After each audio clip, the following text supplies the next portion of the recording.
Hi, this is another Tom Talks, and we're talking to Enghouse about contact centre and Skype for Business.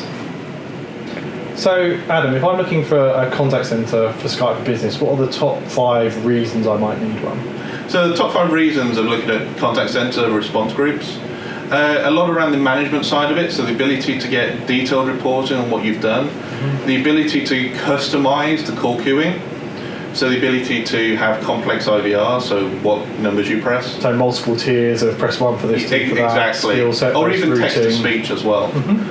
The ability to have different present states, so oftentimes there'll be post-call wrap-up where you're finishing off the call, maybe even comfort break and that type of thing, which are present states that don't exist within Skype for Business natively, but they need to know for the reporting aspects, they need to know why you weren't on a call at that time. We get a lot of requests for monitoring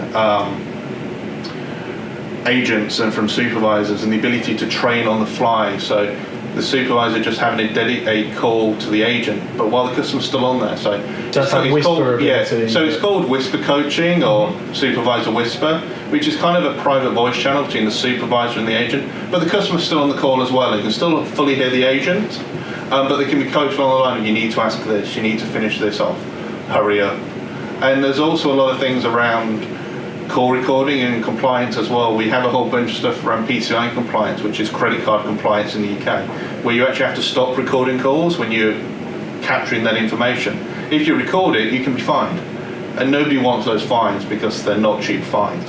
I understand the story is different between Skype Business Server and Skype Business Online Cloud PBX. I thought we'd talk about server first. Does that make sense? Yeah, that's fine. I mean, the story is different because we're still fairly early in the whole maturity of the Cloud PBX. So what can be done is more limited. Yeah. I mean, on-premise, where we started this journey in 2007 with OCS really, when the APIs started. So we're now 10 years into those APIs. Yeah. And they've come a long way in those 10 years. So we're now in a position where we can pretty much do everything we need to do on-premise, which is great. So what we're now starting to see is, if you go back probably even a year ago, people were saying, don't touch my contact center, it's worth too much to me. It's responsible for too much revenue, or my SLAs will go through the roof if you break it.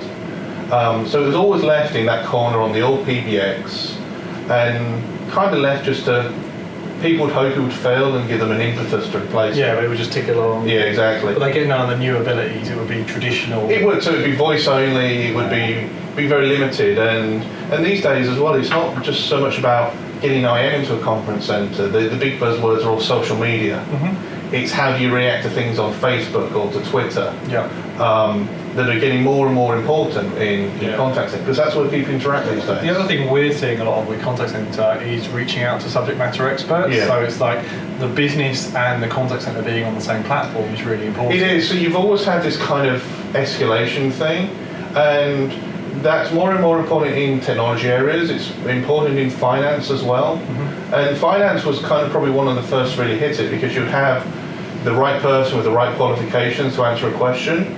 But slightly more than that, you would have the needing to bring in a compliance officer to a conversation to make sure that things are answered correctly. Yes. Which is all very important, and the contact center conference enable that, because it's conferencing at the heart of it. Yeah. And that's how we do it on premise. Yeah. So on-prem, I guess, just for the audience, you can be a cloud customer and you can be in hybrid where you run server as well and get these abilities. You can. I mean, the caveat is that the people taking the call, the agents, really still need to be on premise. Yeah, that makes sense. Because of call routing, and the application endpoint still needs to be on premise. Yeah. So let's say I've got Skype Business Server. What does Enghouse look like as a deployment? How do I install it? Is it plugins? Is it extra servers? No, so it's extra servers. At the simplest heart, it's one extra Windows server.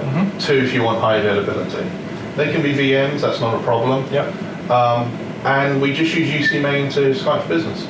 So it's all on the APIs. Yep. Create the application in Topology Builder or PowerShell. Use PowerShell to create the application endpoints. So what phone number you want to route to us and what your SIP URI is, and then if anyone calls it, your call gets a link to us. The big thing about contact centers is usually more the management aspect of it. So reporting is very big in a contact center. The ability to say, I've had this many calls, I answered them within 3 seconds, so I met my 5-second call to answer SLA. This user was on toilet break for 3 hours, why?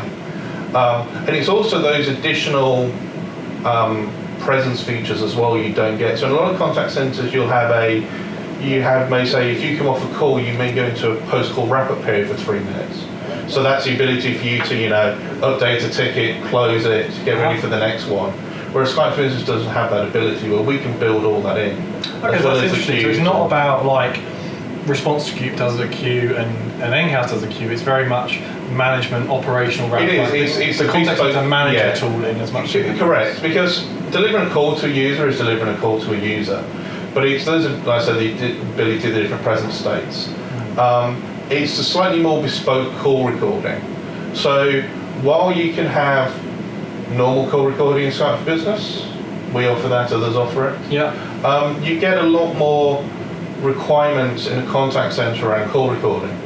So you may have it that you want to do screen capture as well. Mm-hmm. That screen capture is great, but if you're a mail order business and you're filling in a form, the minute you type into that where you enter the credit card, you have to stop the call recording. You can't record it voice or video wise for compliance. Yeah. So you need to be able to say, the contact center software needs to be able to go and say, actually I'm in that credit card field now, I need to pause the recording. Oh, and that's automatic. That's I'm at the credit card Correct. now. Correct. So that's for the PCI compliance. Right. So you get a lot of things like that come in that don't happen in maybe a response group for an IT help desk. Mm-hmm. And then there's other features such as whisper coaching, which is the ability for a supervisor to sit on a call and say things, but only the agent can hear. Yeah. So say it's a new agent and they're helping a bit, the supervisor can go, how about you say this? But the person calling in doesn't hear. Yeah, it's like a one person. It's a private wire between them effectively. So if you think you've got these kind of requirements, what's the best way to engage, to scope them, to test this stuff? The best option is reaching out to our sales teams. Enghouse operates through reseller partners, so we don't engage directly. We'll always work with whatever SI is involved in the picture, or whatever reseller is involved. So if your Skype business is managed by Modality, for example, reach out to them. They can put us in contact, and we can work through all those idiosyncrasies, as we tend to uncover a lot more, or more importantly, we know the right questions to ask. Yeah. Okay. Cool. So there's a bit of a run around and dive into why you might want to attach a proper contact center to your Skype Business deployment. We've talked there mainly about abilities against Skype Business Server and hybrid, and you'll see another video coming soon where we specifically talk about contact center with Cloud PBX and Skype Business Online. By all means, reach out to us or the Enghouse guys for more information, and I hope you found that useful.